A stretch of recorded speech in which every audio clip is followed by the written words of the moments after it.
Everdark, Episode 93, On Your Knees. Last on Everdark, one of the counselors on the Vampire Council came to dispute Damon and Balthazar's claims as to who they are. Rude and cruel, the counselor sought to insult them both. Damon turned him human and sent him back to the council that way as a warning to all others. Julian and Christian had headed up to the balcony overlooking the front of Ravenscroft Manor to watch the show. While both fledglings wanted to be in the action, they knew their masters wanted them tucked away. "This is a good compromise," Julian had said unrepentantly when Christian had pointed out that Damon and Balthazar had meant them to stay inside. "And I don't see your steps slowing down, Christian." Christian had shrugged. "I wasn't saying that we should listen to them, just that they wouldn't consider this what they had intended." "I like the cut of your jib," Julian had laughed. And both of them were glad they had come out to watch, because it was a show. One of the best shows that Damon had yet to put on so far. Not only him either. Balthazar and Damon had worked together effortlessly to take down Councillor Devonus. The coup de grace at the end, when Damon had turned him mortal again, had been the hardest to see. Julian had winced when the man wailed, actually wailed at his mortality. Councillor Devonus held out his hands in front of his face, as if his very skin had changed. The bodyguards, who had done a very bad job guarding him, hefted him to his feet. They no longer seemed to want to be near him, as if what he had was catching, let alone guard him. Damon's final instructions, that he was to be brought to the other councillors as an exhibit of what would happen if they were as rude, had both Julian and Christian turning to one another and letting out choked laughs. "I would not want to be his enemy," Christian said of Damon. "No, absolutely not." Julian agreed. "Armageddon really is the scariest of his powers to the vampires. Imagine being freed of mortality only to have it come back. You'd feel every second." Christian pointed out. "Yeah." Julian scrubbed the back of his neck as they watched the councillor be dragged. He wouldn't walk, or maybe he couldn't walk back to the vehicle. He was still wailing. The crowd again parted for him, but like the guards, they seemed to fear mortality was catching. Julian found himself hugging himself. "That will never happen to you, my beloved." Damon's voice rose up in his mind. "I see you came out to watch." "How could I not?" Julian asked, but a little guiltily. "There wasn't any danger." "No, but this crowd has not earned the right to see you yet," Damon answered. "Earned the right to see me?" Julian frowned. "Why would they care?" Before he had a chance to end that sentence, Damon mentally directed him towards the minds of the Iros vampires. Some had noticed him and Christian, and they knew he wasn't like them. "Who is that? His eyes, they're purple and not silver. That must mean it's the king's fledgling. Oh, he's beautiful, so young, barely turned. I'm surprised he's let him out yet." Julian had retreated from the voices and the eyes upon him. He was used to being viewed by millions online, even being asked for selfies and autographs, but this was different. There was a mixture of adoration, awe, and rapaciousness in their gazes that unnerved him. But he held strong, and instead moved into a stream of moonlight, resting his hands on the balcony railing. "They're looking at you," Christian murmured. "At us, actually. Listen." Julian gestured towards the crowd where some murmurings had started up about Christian. "Another Iros. Something is special about him. He is Iros's fledgling. I heard that Balthazar had made his first one this life. Best friends with the king's fledgling, just like their masters appear to be." Christian, who was always a little put off by their celebrity before as adventurers, was now even more nonplussed. But he didn't leave Julian alone. He stood at the railing, staring straight back at the crowd by Julian's side. "Bold fledglings," Damon chuckled. "Very bold." Balthazar gave Christian a hard look, but then ruined it by lifting Mephi's left paw to wave at them. "I thought he hated cats," Julian murmured. "I think he was putting us on," Christian said dryly. "or himself on. He loves that cat." Julian turned towards his best friend, lips twitching. "You aren't jealous of Mephi, are you?" "What?" Christian looked affronted. Maybe too affronted. Of course not. It's a cat. Not even a cat. It's a kitten. Uh-huh. Julian responded with a grin. Christian sniffed. Mephi is adorable, but this is a phase. Balthazar is not going to keep the kitten on his shoulder forever. Watch out. Mephi will be sleeping on your pillow. You'll have to scrunch yourself over to the side to make room for Balthazar and Mephi spooning. Christian narrowed his eyes at Julian, which just had Julian laughing. He put an arm around Christian's shoulders. Christian shook his head but allowed the hug before he, too, was grinning. In an instant, Damon went from being down on the ground to beside them. He had teleported, which had gasps again coming from the crowd at a show of yet more gifts. Damon immediately put his hands on Julian's waist and obstructed the crowd's view of him. Whoa, where'd you get the pants? And I love the feather coat. Did it take the place of the fur one? Julian asked. Teleporting is useful, and this coat, like my fur one, is eternal. Damon tipped his chin up and struck a pose, though it wasn't conscious. Nice. So what brings you up here? I thought you might be greeting your subjects or whatever since they're here. Or have you left that to Balthazar? Julian asked. He saw over Damon's shoulder that Balthazar had called out people from his house.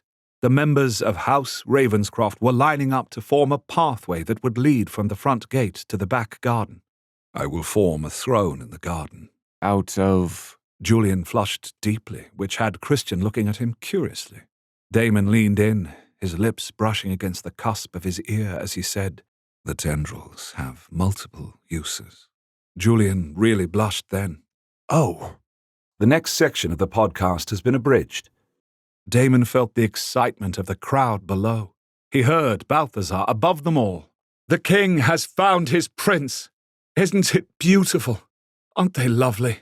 "Yes, they are." Christian actually clapped. Julian had thought his best friend would object to all this bowing and such, but Christian might have actually had tears in his eyes. Or maybe it was a trick of the light. Damon got to his feet and helped Julian to his. He put a hand on both Julian and Christian's nearest shoulders.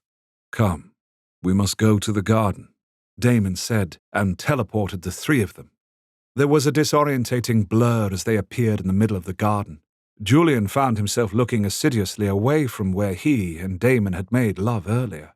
Christian caught the action and raised an eyebrow. When Damon stepped away to call the tendrils to form a throne, rather than sexual objects, Julian answered his unasked question. "The tentacles," Julian said, his throat tightening with excitement and a little bit of embarrassment. "What about them? They are quite fascinating," Christian remarked as he watched them weave into an elaborate throne. "Yeah, and they're really good for other things." Julian shifted from foot to foot. Christian frowned. "Other things?" Julian's cheeks were nuclear once more. "They're tensile and nimble and can go anywhere and fit anything." He looked meaningfully at Christian, who was still frowning and stroking his chin as he tried to interpret Julian's words. "Yes?"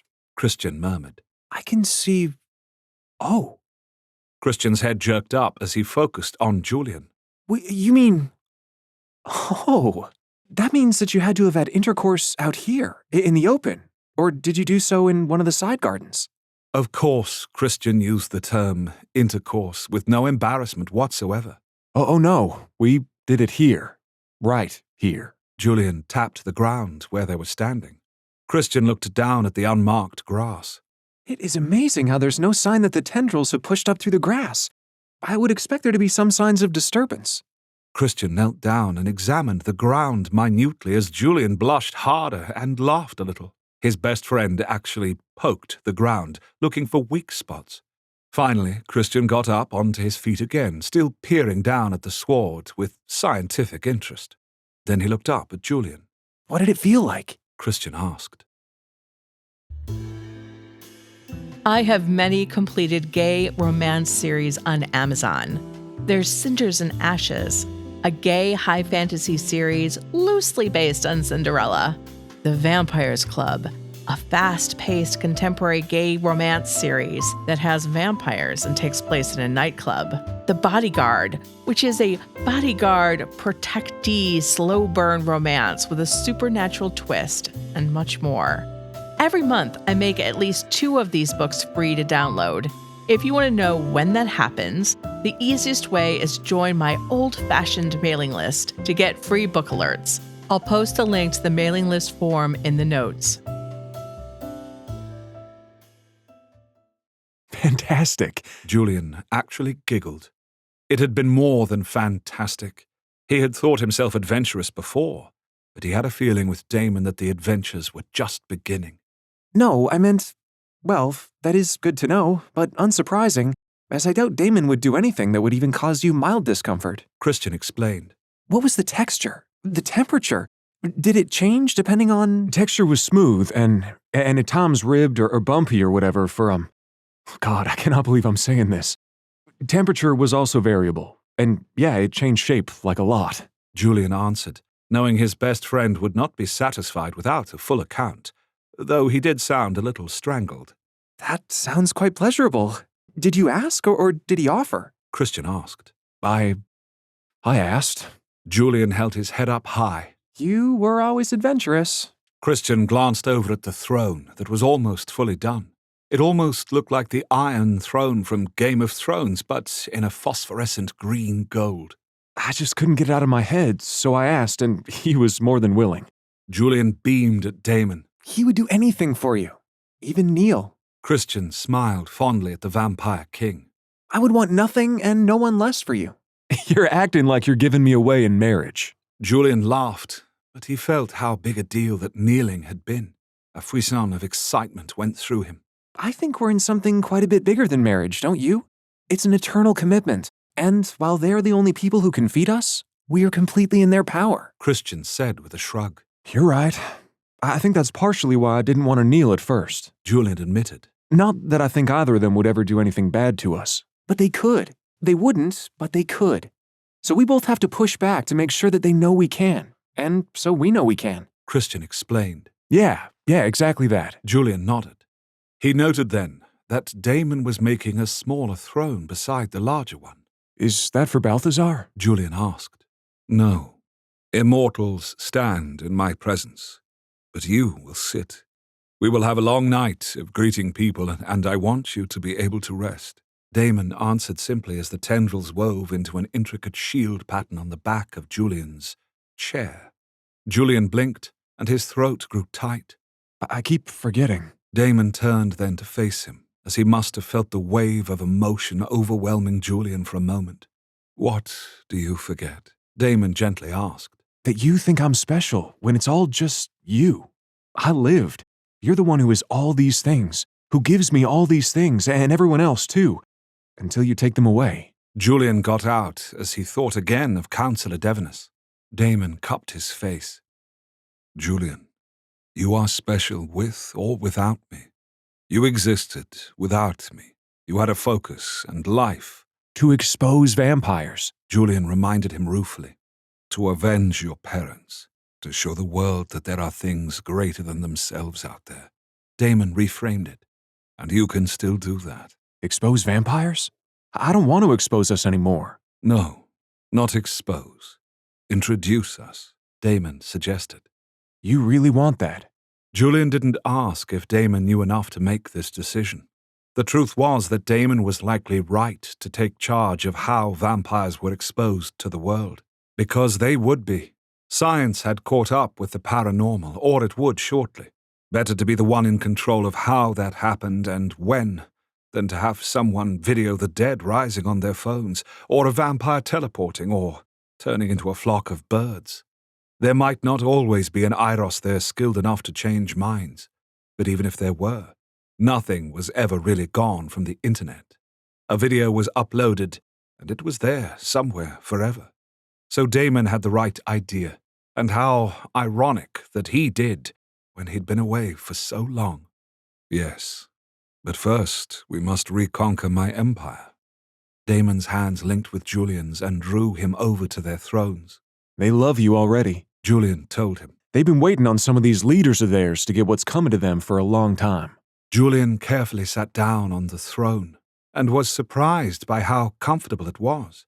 The tendrils seemed to mold to his form, but did not give way so that he felt unsupported.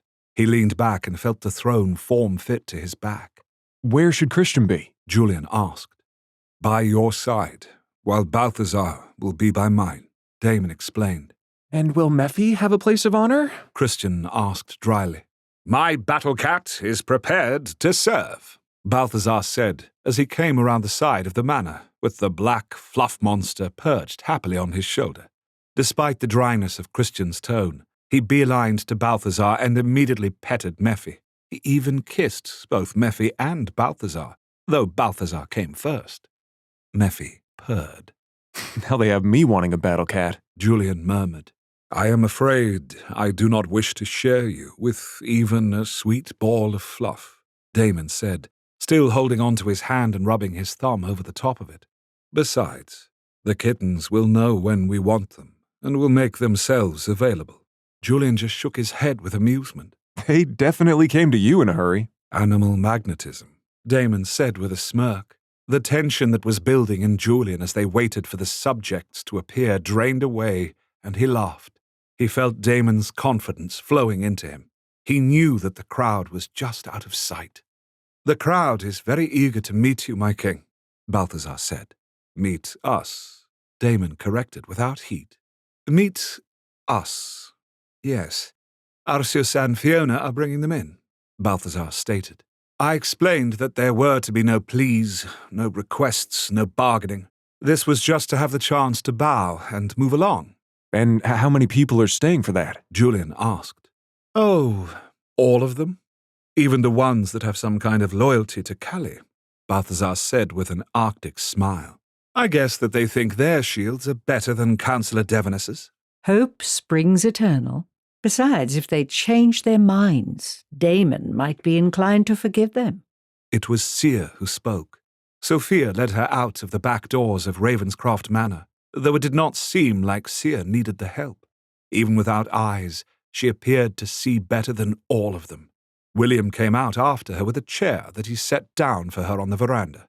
You should be by me, Seer, Damon said with a slight frown, but she waved him off. I thank you for the honor of offering that, but I will do good here. I can see their futures and advise you better. She then addressed Christian and Julian. And do not worry, dears. I have spoken to Elizabeth and Henry. They are watching from an upstairs window, but they will not come out. Vampires in this kind of emotional state are sometimes unpredictable, and it seemed safer to keep them inside. Thank you, Seer, Julian said. Christian joined in on the thanks and added, I hope that my parents understood and were not afraid. They're more fascinated. Your father has already started interviewing me. Seer put a hand against her chest and giggled. I'm sure he finds you fascinating, Christian said. So he claims. It is good to talk to someone appreciative, she said. Balthazar, Christian, and Mephi joined Julian and Damon. Christian stood beside Julian with one hand on the throne. Julian saw Christian out of the corner of his eye, inspecting the tendrils. He smothered a smirk. Balthazar stood on the other side of Damon's throne. He touched the tendrils and jerked his hand away before settling it back down again, experimentally. Do you know that they have thoughts? Balthazar asked. And, memories?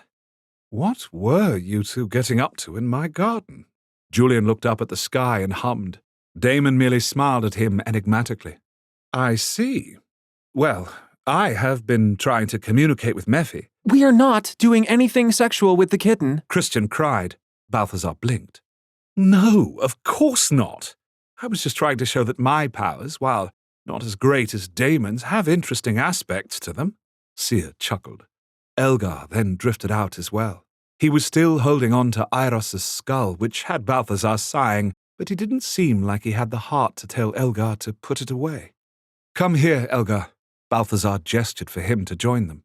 You should be by my side as well. If I would not shame you, master, with my appearance, Elgar blinked. He was wearing those oversized sweats with the hood. That and the skull somehow made him look like an old-time monk. He shuffled out. You look fine. Come here.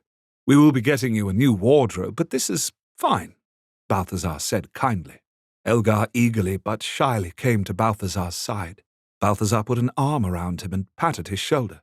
Elgar tucked against him, even as he stroked and murmured to the skull. Are you ready, my king? Balthazar asked. Yes, Iros. Bring my subjects forward, Damon said easily. Damon kept their hands firmly linked together as Arceus and Fiona rounded the corner of the manor with an orderly line of 4 people wide and who knew how many long streaming after them. Julian's hand tightened around Damon's as nervousness swelled within him. Be calm, my beloved fledgling. I will let nothing happen to you, Damon said. Julian gave a jerky nod. Members of the Iros bloodline, King Damon and the immortal Iros bid you welcome, Arceus intoned in his deep voice. He and Fiona then spread apart so that the crowd could walk between them. Row after row after row of people came. Their awe was practically palpable. Most immediately dropped to their knees without even daring to look up. Others stared so long at them that they forgot to move and had to be gently nudged forward. Despite what Damon had said to him earlier about Julian being someone that would matter to the vampires, he still couldn't quite believe it, until one person, an older-looking man with an ascetic look, appeared, gazed up at him from his knees, and put his hands together as if in prayer. Thank you, dear boy, he said in a deep, sonorous voice. Thank you for bringing our king back to us. Julian's throat went tight. Damon stroked the back of his hand. Julian finally got out, Damon is the one that brought me back to life, too. Join us next time for episode 94, Learning. If you want to support this podcast and get the unedited episodes, we actually have something better than a Patreon. I have my own serial subscription website, wraithrain.com. It's an old-fashioned paywall site, just like Netflix or Crunchyroll. With a membership, you do get the uncut versions of Everdark with no intros, outros, or edited parts. Just the chapters as they were meant to be heard before we've had to make it all Disney safe. If this sounds interesting to you, try us out for a month. The link to sign up is in the notes. The most you'll pay is $9.95 a month, and you'll be directly supporting us, real people, not big corporations like Amazon or Netflix, not content created with AI. Wraith Rain is a small team of actual humans doing the best we can to transport you with romantic action and adventure stories. We really thank you for your support.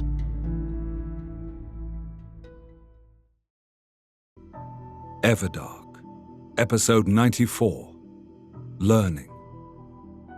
Last on Everdark, Damon, Julian, and the others meet an adoring vampire public. Julian realizes that he truly is a prince, and not some ordinary vampire a little more. Balthazar signaled William every time a person with alliances or sympathies to Callie neared the front of the line. They tried to leave, of course, the moment they had seen what happened to the Councillor Devinus. That meant that Ravenscroft Manor was the last place they had wanted to be. But Balthazar had forced them to line up just like all of the rest of the crowd so they could be discreetly removed. The moment they came to the back doors near Seer, they would step out of line and William would usher them inside. Seer's blind gaze followed them and she would whisper something to Sophia, who would nod knowingly. The other vampires who noticed them go, and there were not many because they were so focused on Damon, merely thought that they had business with House Ravenscroft. And they did, in a way. Mephi had fallen asleep at some point during the bowing and scraping and asking for blessings. He had thought to give Mephi to Sophia, to take him to his brothers and sisters to sleep in a furry puddle, but Mephi had cried piteously when he had tried to remove the kitten's claws from his clothes and his shoulder. Yes, Mephi had drawn blood, but it was out of love. Balthazar turned his head to kiss Mephi's head every once in a while when tension started filling him to overflowing, being around all these people who had not thought him worthy to be a part of vampiric society. The kitten would let out little meows every time he did and snuggle closer. Beside him, Elgar shifted from foot to foot. He was murmuring to Iros's skull, and Balthazar wasn't sure if Elgar was talking to him or the skull or both. They were not loyal. No, they were not. But they are of the bloodline unless Master determines to start again, Elgar was saying. Kill them all, Elgar? So bloodthirsty. Balthazar still wasn't sure if Elgar was talking about him or was serious. If they are not loyal, then they do not deserve the gift, Elgar responded and cuddled the skull. And despite the fact that he agreed with Elgar that they had not been loyal to him, or to the immortal Eiros either, he couldn't imagine killing them or asking Damon to use Armageddon on them instead. William came to his other side. Balthazar leaned down and William whispered, I wanted to give you a report. Is there something to report already? Balthazar tried not to be impressed. It wasn't that his people didn't do as he asked. They did. But it had always been rather loose leadership. Now they were stepping up. William gave him an arch look. Of course. And why are we speaking out loud? Balthazar whispered back. Too many powerful Eiros here that could overhear us. Not you, but the rest of us. William reminded him. Right. Okay. Report, William. William grinned and said, Isabel and Elena are handling the traitors. Sophia's brought us some info to get more out of them. So that's what they are doing. Balthazar glanced over at Seer, who nodded to him. Uh-huh. You letting Sophia get those kittens earned you some intel. William laughed. He reached up and petted Mephi between the ears. Or did you totally psych them out and want the kittens for yourself? Balthazar just smiled mysteriously. So, what is this intel? Some of them have been inside lasting recently. They're giving us maps and locations, like where Callie's rooms are and other information on important spots. William told him, eyes glowing at the thought of getting into those areas and taking some revenge. Do they actually know Artemis is Callie? Balthazar asked. Their minds hadn't used the word Callie. He had just interpreted their thoughts that way because he knew who Artemis Eleusis really was. That was one of the dangers of mind reading, one's own mind mixed with the others. William shook his head. No, they believe he's their savior. He claims to have been turned by Callie, who was, of course, one of the voices of reason against all other immortals, and warns Damon is an unfit steward, that he is selfish and thinks only of his fledgling. Balthazar let out a faint laugh as he scanned the adoring crowd for the next infiltrator. He has serious balls to tell them that. Seeing what our king did to Counselor Divinus, they believe him. They think that the immortals are too powerful. They think that if they let Damon take over without a fight, they'll be signing their own enslavement. William shrugged. If that were true, we'd already be out of luck, Balthazar said dryly. True, but we're not talking about reasonable people here. Damon and you coming back is causing a crisis. They are all freaked out. Their minds are a mess to deal with. But Elena and Isabel are slugging in and dragging out anything good. William continued. Fiona was hoping to learn where Callie spends his time, so she could picture it and teleport in with Damon. Would Callie stay where he's expected to be? If he's smart, and I'm betting he is, he might not even be in lasting any longer. Balthazar frowned. Oh, that's true. Well, we'll see if there is any indication of that. William suggested. The assumption is that he's holed up in lasting, but we don't know that. We think he's still in Artemis Eleusis' form, but we don't know that either, Balthazar murmured.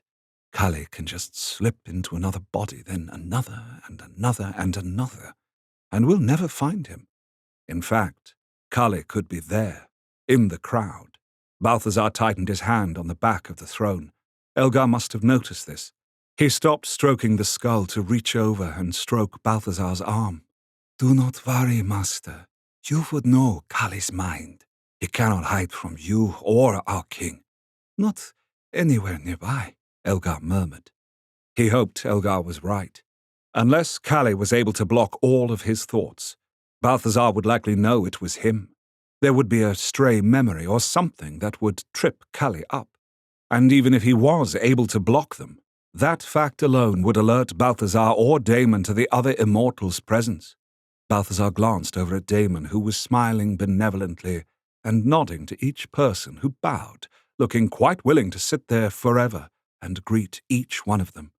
Before seeing Damon in action in Solace and here, Balthazar would have thought that his king was arrogant and ignoring risks. But Damon wasn't arrogant. His powers were beyond Balthazar's understanding.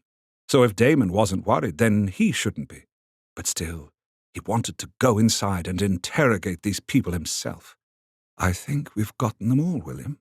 If I find more, I'll contact you. Go inside and report back if there's something more that strikes you. Balthazar told him. William looked at the crowd that seemed never-ending. I didn't know there were this many Iros. Unfortunately, Balthazar murmured. You don't like adoration, Balthazar? William teased. It has its moments. Balthazar's lips pressed together. He was surprised he did not. Every face he saw held a memory of feeling the odd man out as a vampire, of pleading for help and getting none, of pretending not to need help when he very obviously did, of being rejected when he did what had to be done.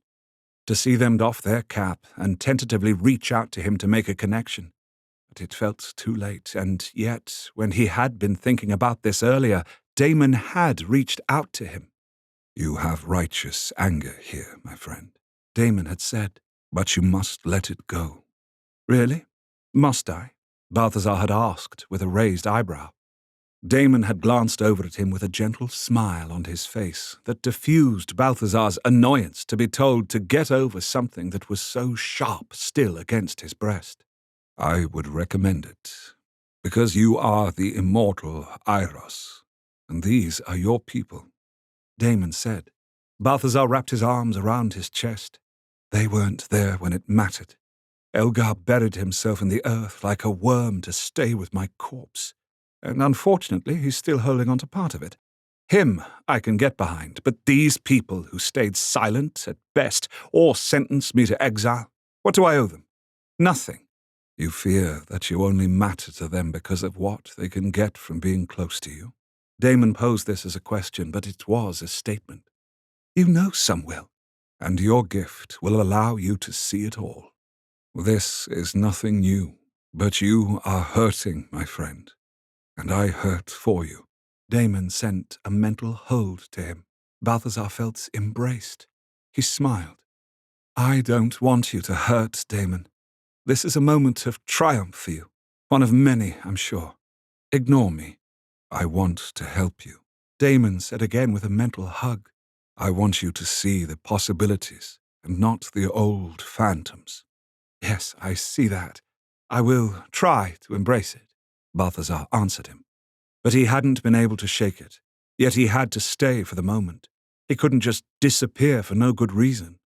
Balthazar reached over and ruffled William's hair, which had the teenage-looking vampire scowling at him and rearing back just like a cat might, except Mephi never reared away from him. Go inside, William. I'm fine, Balthazar said, realizing the other vampire was lingering because of his bad mood.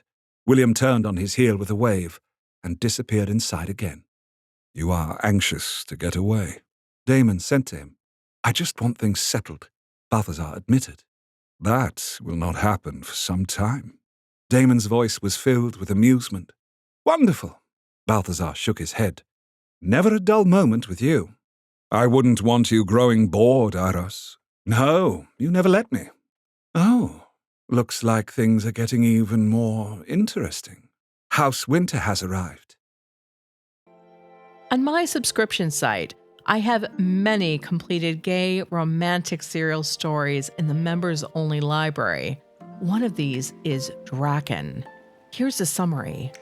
Poor student Sebastian grew up having a crush on his older rich neighbor Fallon.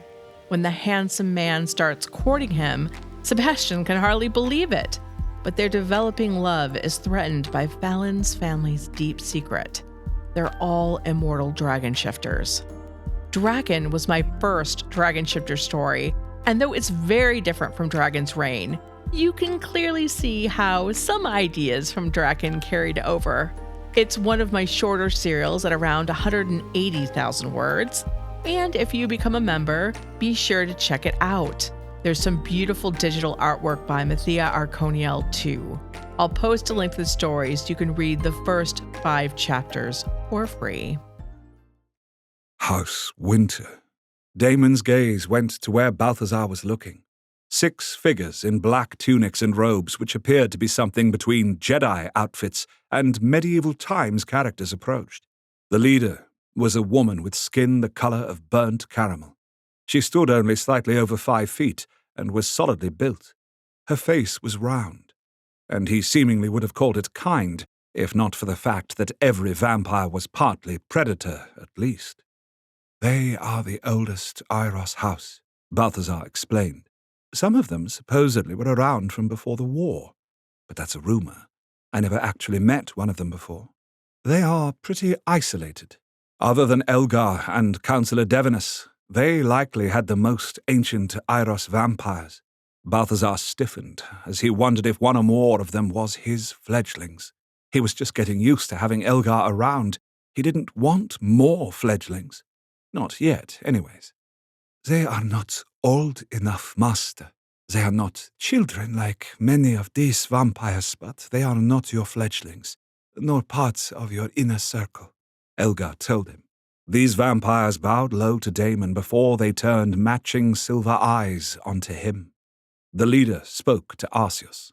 Confessor Arceus, my name is Rajani. I am the ambassador of House Winter, and these are high members of our house. We would most humbly ask to speak to Iros privately. If that would be possible, we have word on the activities of the one calling himself Artemis Alucius. Go speak to them, Iros. I will listen in from here, Damon urged. I will speak with you, Balthazar told Rajani, and gestured for them to go inside. The 6 House Winter vampires bowed and then proceeded inside. Christian leaned forward to catch his eye as he noted Balthazar moving. He gestured, however, for Christian to stay. There should be a member of his house out here, and Julian looked like he needed the support. Elgar, come with me. I am curious about your thoughts, Balthazar said. He also was very sure that Elgar would curl into a ball if left alone, even with the skull for company. Of course, master. And Elgar tucked himself practically as close to Balthazar as Mephi did. Arceus caught his arm as he was passing by. His expression was slightly alarmed. His thoughts were sparking. They're dressed for war, Balthazar. You mean they don't always dress like that? Balthazar gave him a half grin. Good to know. I'll keep you in the loop. Do you want me to accompany you? Arceus wasn't amused, but still was alert. No, stay out here. Keep the crowd moving. Seek out for any minds that are aligned with Kali, and keep an eye on Christian. He and Julian find trouble as easy as breathing, Balthazar instructed. I will be fine. I will keep my master safe, Elgar said softly, staring at the skull again and not at Balthazar or Arceus. I appreciate that, Arceus said with an indulgent smile at Elgar. With one final pat on Arceus's shoulder, Balthazar and Elgar went inside. The House Winter members stood silently in the hallway, waiting for him. Come this way, Balthazar said. He led them to his study. He rarely used it, but now it felt appropriate. He hoped there wouldn't be dust bunnies everywhere, though the staff was quite assiduous. As they walked, Balthazar scanned the minds of House Winter. All of them had shields up, but they were suspiciously easy to break through. Yet their thoughts were strangely surface. They thought of the beauty of his home, the impressive nature of his people, their curiosity about Elgar, which they identified as very old, and other non-interesting and non-revealing. He knew that this was yet another shield. He was certain that he would have to break through many of them like onion skins to get at the truth. There wasn't enough time to work his way down to the truth between where they were now and his office, unless he chose to simply shatter their minds. Is it necessary, Damon? Balthazar asked. No. There is some perfidy here, but you can win them over, Damon told him. Prove to them you are Iros, and they will fall in line. They will be useful allies to have. I have faith in you. No pressure, Balthazar laughed dryly. You are deserving of respect and love, Damon responded simply. These things he said were so simple and true, and absolutely soul-shattering. I wanted my master to say that to me. Balthazar's mind voice was tight. I wanted him to feel that, but he tortured me by laughing at those needs. He said it was weak, but then you say them like they are nothing. They are not nothing. You are worthy of them, Iros, Damon told him with a gentle patience. I call you my best friend, but I would also call you a fledgling. Balthazar's throat squeezed. I shouldn't want that. Your friendship is enough. I need to stand on my own and be protective of you. Do not tell Julian that a fledgling cannot be protective of his master. Damon cautioned him with a laugh. Balthazar, you are worthy, and I will keep telling you that until you believe it. Balthazar did not have a chance to say anything more, because they had reached his office. He pushed open the door and saw the familiar mahogany desk with a high-backed chair, the green-shaded banker's lamp, and 2 chairs facing the desk. There was a sleek laptop on top of the desk, a single Mont Blanc pen, and fine, heavy stationery. The fire was set, but not lit. The light was on. He took his place behind the desk, folding his hands together on his lap as he crossed his legs. He leaned back to face them. Elgar stood beside him, a black raven at his side. Balthazar regarded his visitors evenly as Rajani took a seat, while a man nearly twice her height took the other chair. To what do I owe the honor of having House Winter in my home? Balthazar asked, and he knew he sounded a little acidic. Rajani was the one to speak for the group. We have been monitoring the situation with Artemis Eleusius for some time. It is our belief that he is not who he says he is. He's Kali, Balthazar stated bluntly. Rajani nodded as if this confirmed what she knew. Yes, that would conform to what we believed. Do you have anything else to offer, or just more of what we already know? Balthazar knew he still sounded crisp. Elgar, he noted, was not moving at all, but intensely listening to the conversation, and likely other things from the members of House Winter's minds. He was glad he had brought his useful fledgling. You are not pleased with us, Rajani stated rather than asked. You are not pleased with anyone outside of your house, and, of course, King Damon and his fledgling. Balthazar considered what he should say. He could lie, but that would make him seem weak. He could evade, but the same thing would result, and part of him wanted to howl. So he would howl at her, in the most controlled way possible. He leaned forward, resting his forearms on the desktop. You know what Roan Tithe was? Balthazar said quietly. He didn't ask them if they knew who he was. All of you knew. But you did nothing. Your house is the oldest. Your house could have stepped in and stopped it, but you never even supported our requests for help. Rajani sat still. She did not blink. She did not tell him he was wrong. She listened, and he knew that he was revealing something of himself to her, but he did not care. We are blood! Balthazar slammed a hand against his chest. Who should I hope to have my back but you? All of you. But you. Especially because Roan was no threat to you and the council would not have acted against you, but you remained silent. The urge to throw the lamp at her came over him, but he didn't do that. Yet here you are, now to offer me useless information that I already know. His cheeks were flushed. His breathing came in short gasps. He was shaking with rage. All of you deserve nothing from me. I should let you rot. I should tell Damon that I want a clean slate to start again. Tell me why I shouldn't. Balthazar roared. His voice echoed in the room. Everyone else was so silent that it was as if he were the only one there. Elgar put a hand on his shoulder and squeezed. He felt Elgar's love and pain for him. As Iros, would this be the vision you would have for us? To care for one another? To be responsible for one another? Rajani asked him. Yes, he said, and he was surprised by how much he meant it. All the other houses treat us like shit. That might change because of my relationship to Damon, but the truth is, we should have each other's backs, because no one else will. Rajani nodded. I see. Do you? Elgar asked softly. Iros are normally very cerebral. They think strategically. Iros is telling you something from the heart. Can you change your face to incorporate what he wants as the essence of his bloodline? Elgar asked. Rajani again sat quietly. I am not certain. Rage bubbled underneath Balthazar's skin. She wouldn't respect what he, Iros, wanted from his own bloodline? Then damn her to hell and... But... Rajani continued.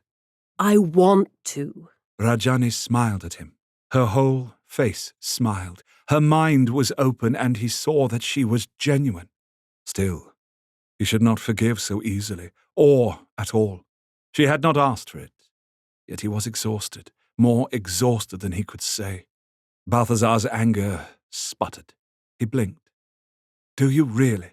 Yes, I do. We do. It's hard for me to see your actions now as anything other than an attempt to save yourselves. You are right. It does appear that way, but we were not as faithless as you think. She lowered her head. It was not just Arceus's words that stopped you from being given your second death, Iros. You spoke up? Balthazar asked. His emotions were too much in a twist to be sure of the truth of that. She spoke to the council, Elgar said as he read her mind.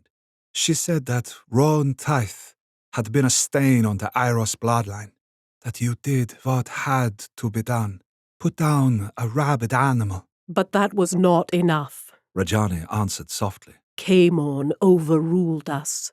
Or I should say that Artemis Calli did through him. Balthazar thought of Caemon rotting in that cell in the spire.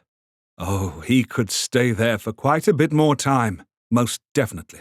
But I do admit that our view has been that we can only protect those in our house. Perhaps we were wrong not to band together and realize the strength in our numbers. Rajani admitted. With you returned to us, Iros, things could change. We could change. Balthazar had no real desire to lead anyone or anything at that moment. His house was enough. And he had only taken on the reins of leadership because he'd had to. He had killed Roan Tithe. He had to make things better for all of them, and now he had the opportunity to make things better for all of the Iros. Were there those that suffered in other houses that he did not know about right now? Yes, he was sure there were. And I could change that. I could make sure that there are no more Roan Tithes ever again, but only if I take ownership of being an immortal and take control of my bloodline.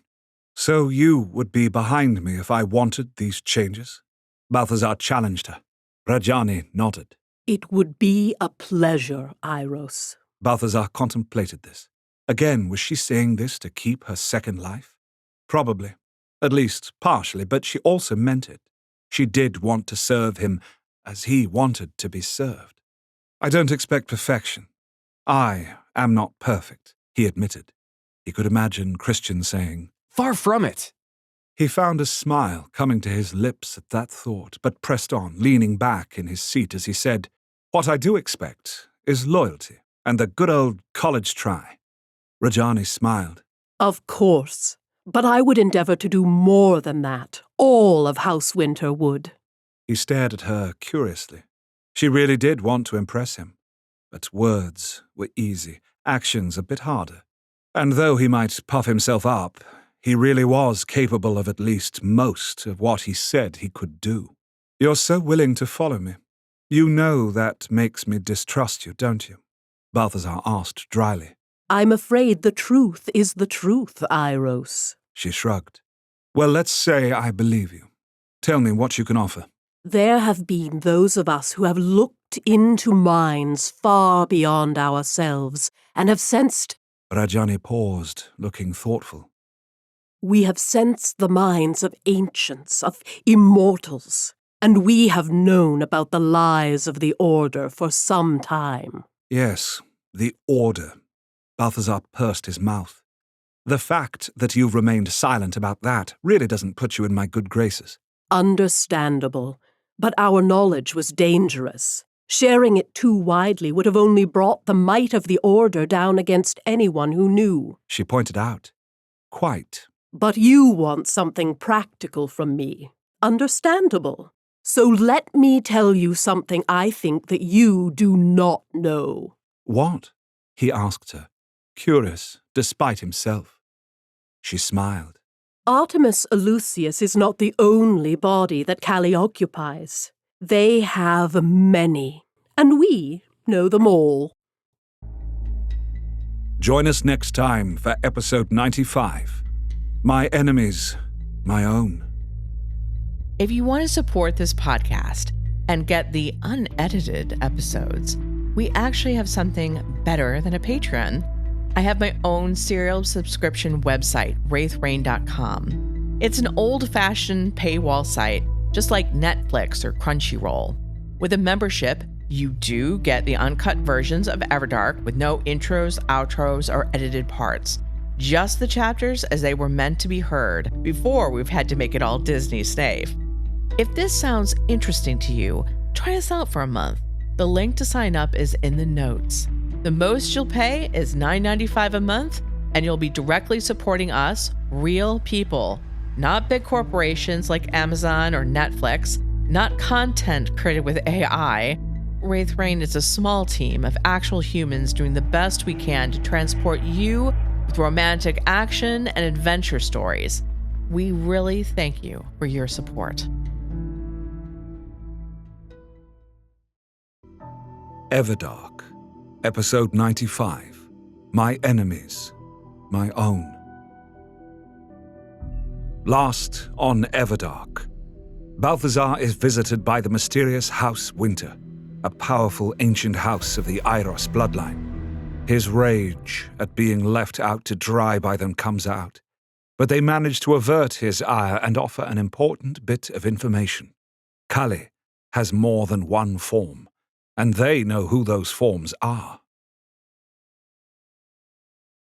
If Kali has managed to split his soul, or simply to have prepared bodies elsewhere for him to inhabit Eiros, then attacking Lasting would have only one purpose. Damon sent to Balthazar. And what would that be? Balthazar asked. Balthazar was still staring at the vampires from House Winter with a sort of horrified fascination. These were the ultimate insiders, and he hated the fact that he still had some desire to belong. Offering friendship and obeisance to Balthazar had eased some of this need, but Damon knew this wound was deep. Demoralizing those that would follow Kali, Damon answered. Or potentially making him into a martyr, Balthazar replied dryly. He's had ages since you've been asleep to put together a plan A, B, C, hell, maybe all the way through the alphabet and then starting again at double A. Damon frowned. The Eiros vampire who was bowing before him turned white, thinking the look was at him. Damon replaced the frown quickly with a smile. Everything okay? Julian asked. The soft puff of his fledgling's breath against his skin was warm and pleasant. Damon reached up and caressed Julian's cheek. Julian turned his face into that touch, kissing his palm. Everything is perfect, Damon assured him. And it was. Julian was his fledgling. Eiros, Seer, and Wyvern were back at his side. He caught a glimpse of Fiona. Her gaze swept over the Eiros vampires with suspicion. He did not think she felt suspicion against them because they were Eiros. She would have distrusted any vampire of any bloodline, including her own. Perhaps especially her own. Another one of his immortals that had been wounded during his sleep. This would not do. He must help repair this damage. You sure? Julian's eyebrows were crawling up into his hairline and his lips twitched with a smile. You just wish to get out of greeting our subjects, Damon murmured. Julian gave a one-shouldered shrug. Maybe I would just like to spend some time alone with you. Damon's eyes smoldered, and a rare blush crossed Julian's high cheekbones. But he said, duty first. Julian sighed, but he didn't object. He was actually happy, even though a thread of worry for his parents' souls was still quite prevalent in his thoughts. So while going to Lasting had some reason behind it, finding Kali was necessary. House Winter claimed to know where those bodies were. That was something to be dealt with now. He abruptly stood. Damon? Julian's brow furrowed. He was a little afraid that he had caused Damon to ignore his duty, but Damon assured him that it was not so. He kissed Julian's forehead as he did so. No, House Winter has information for us vital to defeating Kali and getting your parents back. Immediately, Julian was on alert, practically foaming at the mouth to move. The line of Eiros vampires stirred uneasily. They were not sure about him. They were not sure about themselves and their place here. Balthazar had looked at each of them with a barely concealed distaste. They all knew that he had not been treated as he should have been, when he had been under Roan Tithe's care. Arceus and Fiona came to his side, even as Seer got up from her chair. What is it, my king? Has something displeased you? Arceus had one arm crossed over his chest and his head bowed. Damon put a hand on that bowed head, feeling Arceus's joy and awe at that touch. We have much to do. There will be plenty of time to enjoy our victories ahead. Tell all Iros to spread the word about what they saw and heard today. Let all know that their king has returned. And what about the next step after that? Fiona asked, her eyes searching his face. Fiona? Arceus sounded scandalized at her suspicion, but Damon knew how hard it was for her to have trusted him this far. That is what we are going to discuss and decide, Damon told her. Arceus, you and Fiona should join us in Balthazar's study when you're done here. Another sweeping bow from Arceus. It shall be done. As Arceus and Fiona turned to address the still large crowd, Damon led Julian and Christian over to where Seer was standing by the back door. We're going in?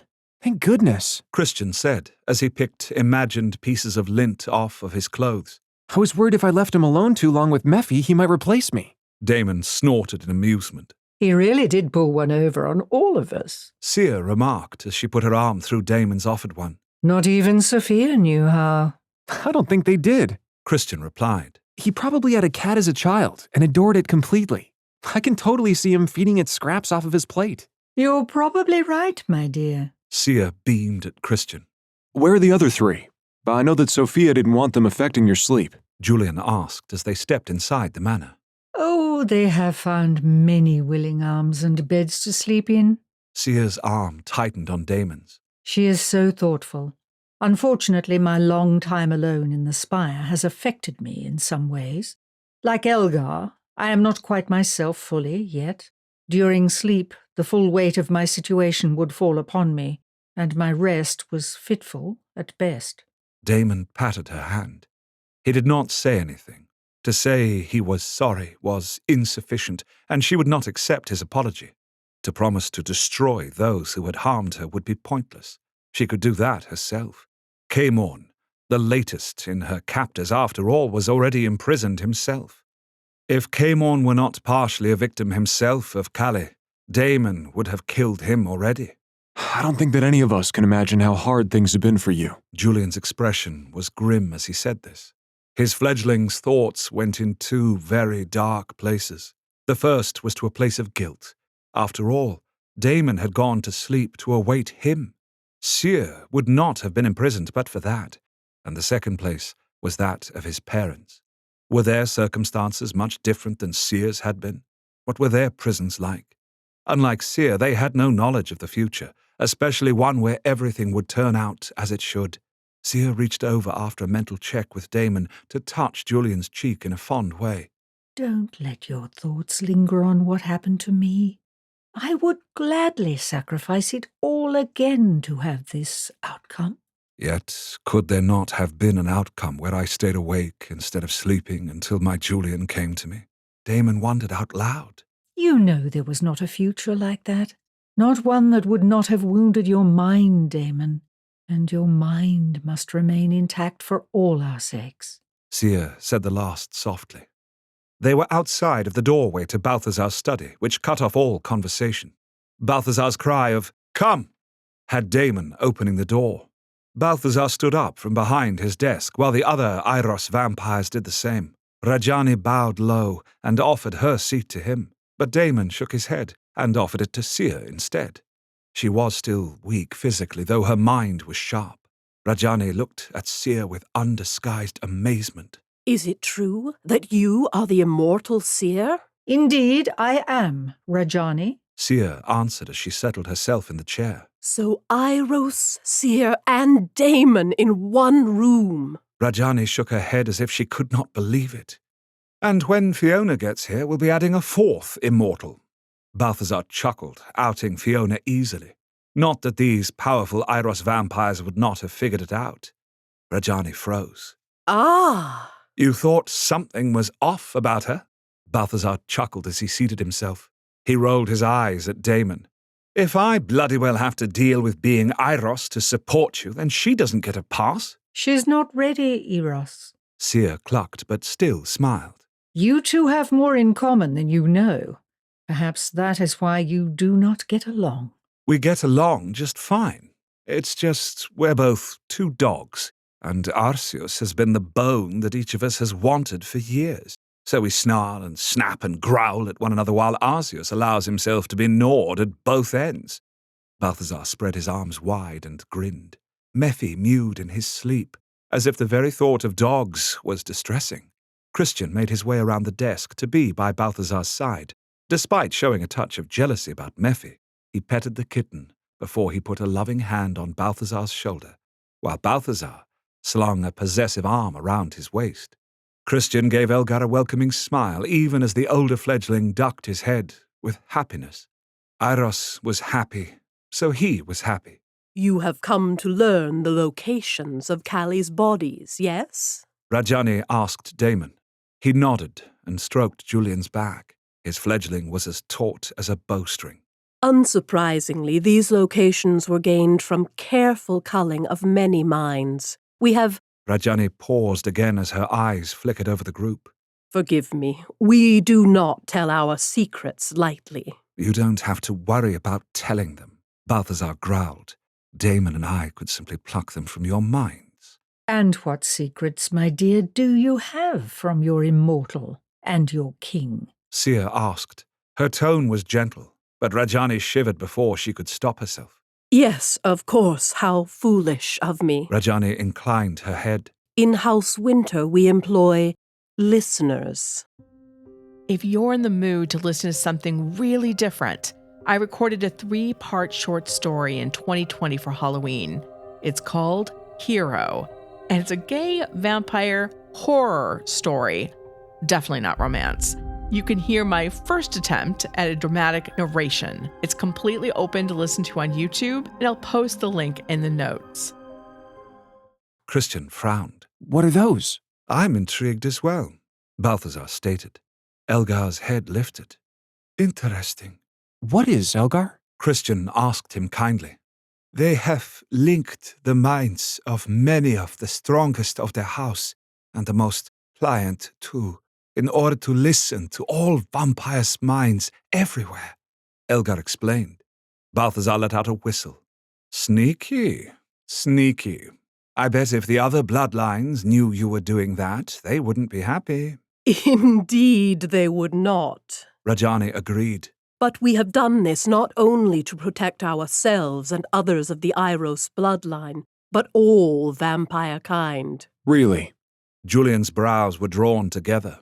Though most of what the Order told us about the war and the reasons behind it, and evidently its outcome, was a lie, they did not lie about how devastating it was. Rajani's caramel-colored skin grew darker for a moment with a flush of emotion. Her bow-shaped mouth flattened. It's not just the simple loss of second lives, but there were many, like Roan and others of his ilk, that were both created for the purpose of war and were wounded by it in ways other than physical ones. So our listening is to nip conflicts in the bud when we can, before they grow into bigger confrontations. It was Balthazar's turn to look grim. If you mean to suggest that Roan Tithe should be forgiven for his sadism because of some post-war trauma, you'll find no takers here. Rajani inclined her head once more. No, that is understood. But he was turned because of that sadism. The last thing we want is for more people like him brought into our species. It does not strengthen us to have such beings. But he was a warrior? Christian studied her. And his lack of scruples in regards to hurting others must have made him valuable in some ways. Otherwise, why wouldn't he have been given his second death when it was clear he was abusing his house? Damon saw Balthazar's free hand tighten on the arm of his chair.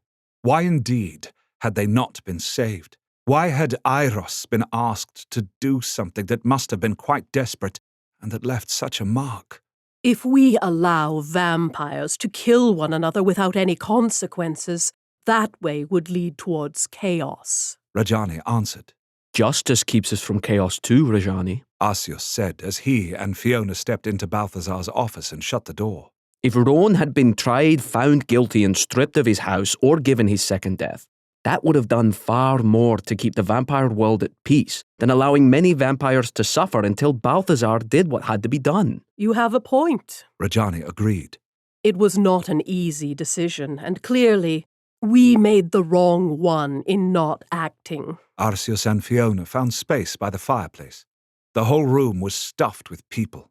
My goodness, I don't think this office has seen so many visitors, let alone at once, as it has tonight. Balthazar laughed.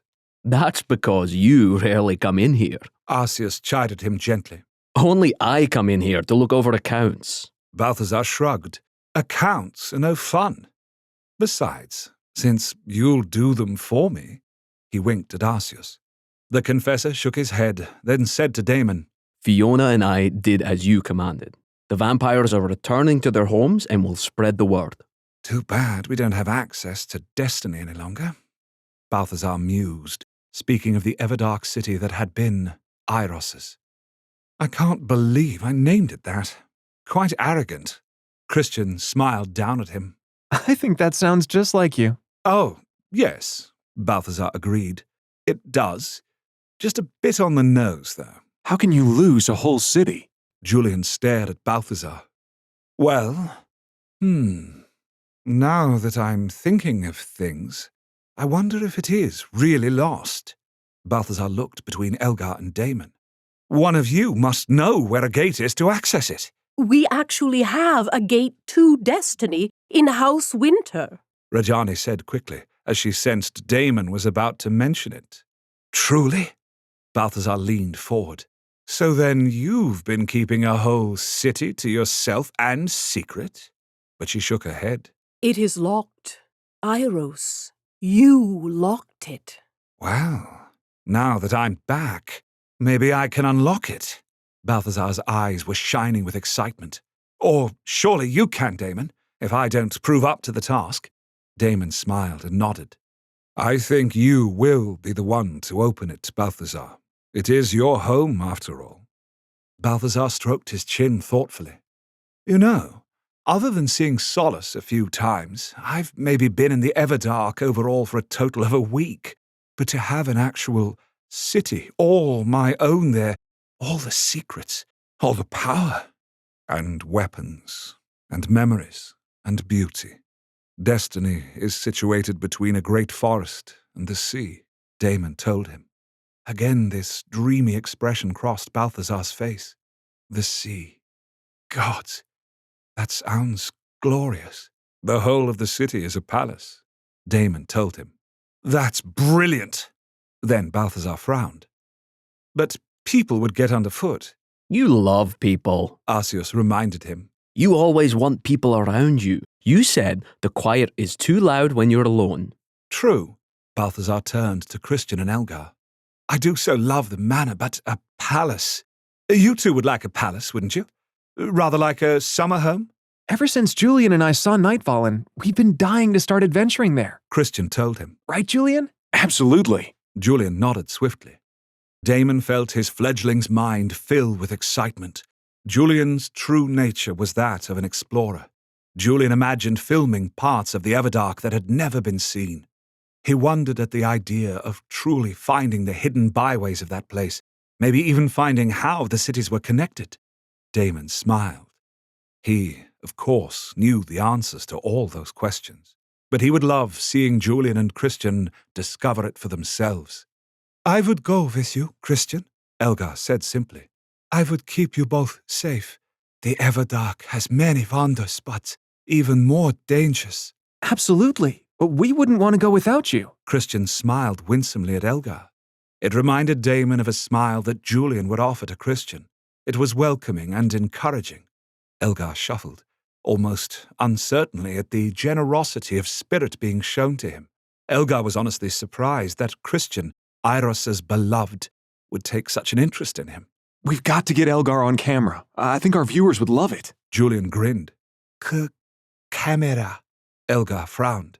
We have a website where we upload moving pictures. You've seen those. Christian explained gently. Elgar brightened. Oh, yes. You are able to upload them for others to see? Like I see the other information? Yes, and you could be on the net too. Julian told him kindly. Elgar blinked. Oh, my. You don't want me on your show? Balthazar put a hand to his chest. I would bring in far more viewers. It depends on the type of viewers. Christian was very straight-faced. Balthazar muttered something about favorite fledgling, and then turned to his cat. And you, Mephi, my sweet, sweet, adorable boiler fluff, I bet you would love a palace. Yes, you would. And since you're the only one who is nice to me, you shall have the pick of the palace for your own room. Yes, you will. Oh, my love. Christian coughed into his hand as Balthazar devolved into baby talk with the kitten. Elgar looked on with lips parted at his master's affections for a dreaded cat. Julian snorted, and then rather suspiciously looked down at the ground as he turned it into a cough. Rajani merely looked on with mild interest, while Seer smiled benevolently. Fiona's eyebrows were raised. I truly didn't know you were a cat person, Balthazar. Let me guess, you're a dog person? Balthazar asked. She shrugged. I really don't know. I've never allowed myself to. She abruptly stopped. I have no idea, not having had either one. Guilt stabbed through Balthazar. Damon felt it clearly. Well, Balthazar said with a wave, you must spend some time with the kittens. You'll find out if you like one or the other, or both. Perhaps I shall. I see that Mephi, though, is quite taken, so I won't have a chance to find out with him. Fiona smiled. Balthazar petted the black kitten's head. Yes, Mephi is all mine. And mine. And Elgar's. Christian pointed out. I have never had a pet. Elgar stroked Iros's skull, which somehow belied that comment. Everyone was quiet.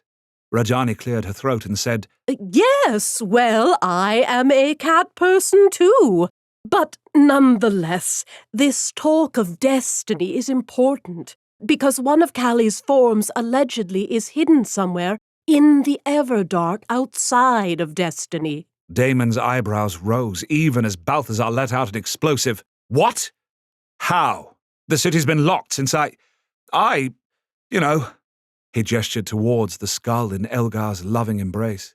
Rajani patted the air as if to calm the emotions in the room with the motion. Yes, that is true. But our listeners discovered that one of the Iros vampires left behind, well, is one of Callie's forms. Damon's eyes narrowed. He took over the body of an Iros vampire. Rajani nodded, but then added, And not just an Iros, but bodies from every one of the bloodlines. There was a stunned silence. Then Balthazar let out a sharp laugh as he focused on Damon. Good thing you intend to rule us all, Damon, because it looks like we're going to have to go vampire hunting in every bloodline. Join us next time for episode 96, Listener to the Dead. If you want to support this podcast and get the unedited episodes, we actually have something better than a Patreon. I have my own serial subscription website, wraithrain.com. It's an old-fashioned paywall site, just like Netflix or Crunchyroll. With a membership, you do get the uncut versions of Everdark with no intros, outros, or edited parts. Just the chapters as they were meant to be heard before we've had to make it all Disney safe. If this sounds interesting to you, try us out for a month. The link to sign up is in the notes. The most you'll pay is $9.95 a month, and you'll be directly supporting us, real people, not big corporations like Amazon or Netflix, not content created with AI. Wraith Rain is a small team of actual humans doing the best we can to transport you with romantic action and adventure stories. We really thank you for your support. The Everdark Podcast by Ex Aratare is performed by Edward Fox, Adam Riley, Bruno Devant, Jay Thillis, Kelly Michaels, Vanessa Porter, and Hannah Hart, with Liz Gentle as Seer. Special guest performances by Jimmy McKinnon Jr. and Bobby Forrester. Edited by Matthew Prince. Continuity by Adriel Wiggins. Everdark is produced by Wraith Rain Publishing in association with Her Grace Reed Studios. Copyright 2022 by Wraith Rain Publishing. Everdark, Episode 96. Listener to the Dead. Last on Everdark, Rajani reveals that Kali controls forms in every one of the bloodlines. One of them is an Iros. Maybe more than one. As Rajani continued to list off the places where the listeners had heard Kali's thoughts, which appeared to be every single Everdark city, and many cities in this world, Christian began to see that finding Kali and freeing the Harrows was not going to be a simple thing. Not that he had ever assumed it would be when he had thought they were facing one person and their believers. In fact, it seemed now that it would be impossible to defeat Kali unless they were very lucky. But that meant the Harrows would continue on in their imprisonment, and that was not tolerable. We're going about this all wrong, Christian suddenly blurted out, which had everyone in the room quietening. Christian read from the House Winter Vampires that they were shocked that such a young fledgling such as himself would interrupt his elders, and Christian didn't necessarily think they were wrong. He knew that the combined knowledge in this room was massive, but Christian also knew that he often had a different point of view from others. Balthazar was not one of those people, and looked up at him with interest. Christian felt his cheeks flame as he met the other skeptical eyes in the room, not from Julian, though, or Damon for that matter, but definitely the Winters. "Your thoughts are interesting," Elgar murmured to the skull, though Christian was certain his fellow fledgling was speaking about Christian's thoughts. "One so young, yet who thinks so strategically. Master has made a wise decision in turning you." "Well, I actually did it because Christian is pretty, but..." Christian whapped his master playfully on the back of the head, which had Rajani going wide-eyed, and then smiling when Balthazar grabbed that same hand and kissed it. "Master, Christian is very pretty, but his mind is so much more wonderful," Elgar said with a slightly repressive look at the skull. That was as much disapproval as Elgar had ever shown towards Balthazar. It showed a lovely, burgeoning loyalty towards Christian. Balthazar brightened, though. "You're quite right, Elgar. I'm glad you spoke up. I'm being a bad master." A faint smile appeared on Elgar's lips as he said, "Christian will punish Master for that later, then." Balthazar let out a delighted laugh. Like Christian, he was thrilled to see Elgar coming out of his shell a little more. "Yes, exactly. And Master shall enjoy it." "Indeed," Elgar murmured. He knows you so well. But as I was saying, Christian began. "Before you were so rudely interrupted." Balthazar gave another irrepressible grin that had Christian just shaking his head. Christian turned to Damon. Kali can jump into almost any body, can't he? The Vampire King inclined his head. "Yes, though jumping into another immortal or myself would not be possible, and many of the older vampires would pose quite a challenge as well." Christian nodded. He'd pretty much guessed that. So, these other bodies he's using, he's had time to prepare for and establish himself in. So it's just easier for him to move into them than a fresh person? Indeed. Rajani explained. "Some of the vampires we suspect are able to inhabit very old." Well, when he wasn't setting up a false religion, he was a busy guy, making his soul at home in other people's bodies, like a maggot in an apple, Julian said, his temper evidently flaring. Damon stroked his best friend's back to soothe him. What happens to the souls of the people whose body he inhabits? Are they kicked out? "When I inhabit another body, that soul is released," Damon explained. "They go to the light." Sia shifted in her seat thoughtfully. But Kali was working on something different, a way that he could seed his soul in different bodies, and then take them over in such a gradual way that person thought that whatever Kali wished to do, they wished it too. Sia tapped her chin. I do not know if Kali was ever fully successful with this. The listeners sometimes thought that they heard Kali in two places at once. Perhaps he succeeded, Rajani suggested. So then, we would be giving second deaths to innocent vampires just to stop him from having a convenient place to hide? Julian shook his head. This gets better and better. Callie does not make things easy, that is for sure. Balthazar agreed with a matching shake of his head. But you were thinking something else, Christian.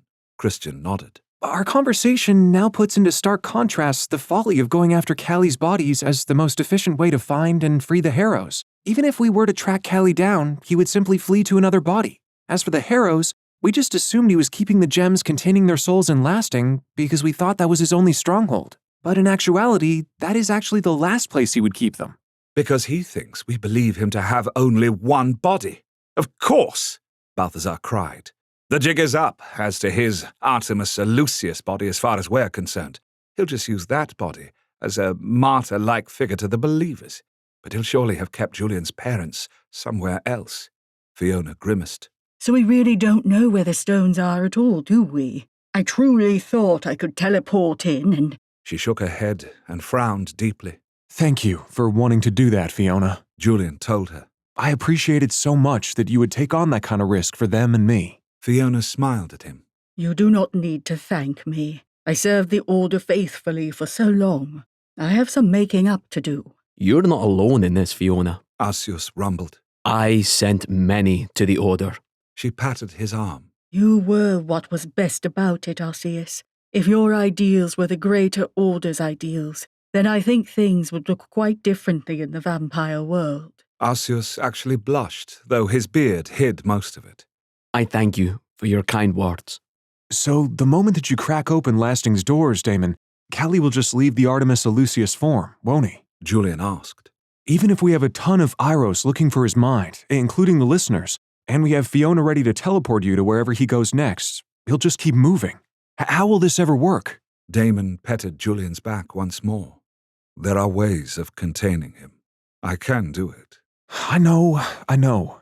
Julian put his face in his hands. But I keep thinking about how quick and easy it would be for Callie to crush the gems with my parents' souls, and how hard it'll be for us to even get to the city he's in. Damon's expression was grim. Christian was sure if the Vampire King were at full power, that this wouldn't be the issue it was. But he wasn't at full power, and that was likely going to take time. Time that Julian's parents might not have. But, and if I could be so forward, our current concerns are really in getting Julian's parents back, right? That's the only reason for our haste, correct? Christian asked. Dealing with Callie can come at any time. From what I can see, people are flocking to you, Damon. Those that aren't, well, we don't really need them anyway.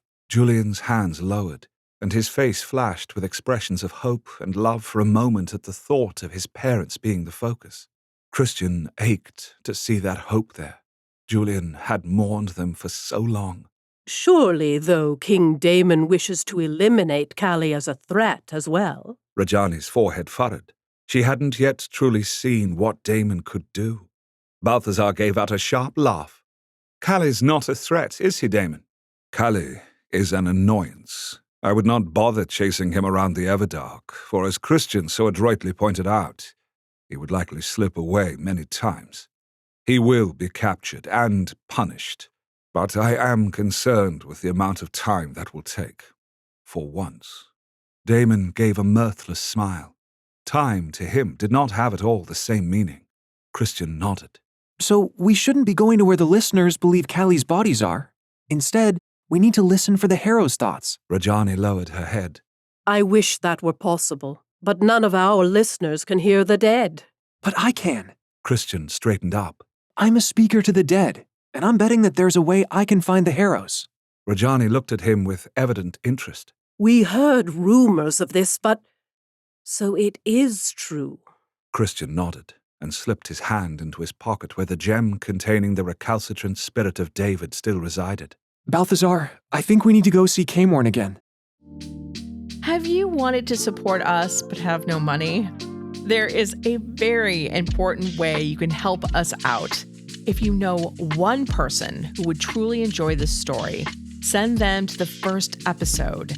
Since gay romantic audio stories are not exactly mainstream content, it's hard for people to find us in a world where Mr. Beast challenges and true crime podcasts reign over us all.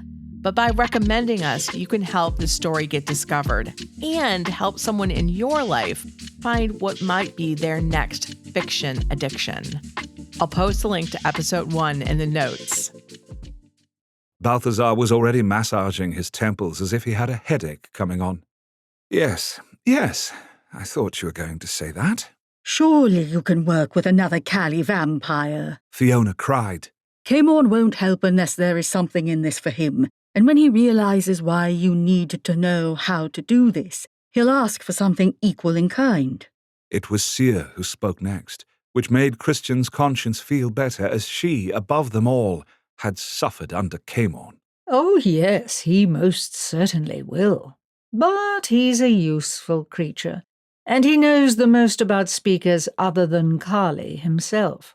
Despite the fact that speakers only come from the Eros bloodline, I do believe he hoped he could develop the ability himself one day. He's a very romantic fellow, surprisingly, Balthazar said with a purse of his lips. Romantic? Fiona's eyebrows rose. Yeah, I know. It's shocking. But he had loads of ridiculous ideas that he hides behind his sociopathy. Balthazar gave her a wry smile. She nodded slowly. It is hard for me to believe.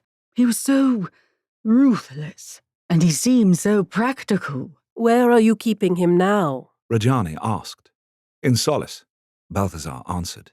If I may be so bold as to suggest that you bring him to House Winter's property on the High Street? Rajani said. That way you can have the capabilities of the listeners and whatever help Camorn can give Christian. Seer suddenly gave a laugh. I don't need to see or read minds to know there is a sour look on your face, Eros. And in fact, there was. Balthazar looked like he had bitten into a rotted lemon. I wanted him to stew there a bit longer. He already knows he has things we need. If not for Julian's parents, I would be content to leave him there for a century or two. Use him, Seer suggested. Revenge always seems like a very good idea, until you realize that it gets in the way of everything good. You've forgiven him, Seer? Damon asked the immortal. Forgive is perhaps a little strong of a term to use. Seer fluttered one hand against the center of her chest. But I think Camorn would have had no real desire to imprison me but for Kali.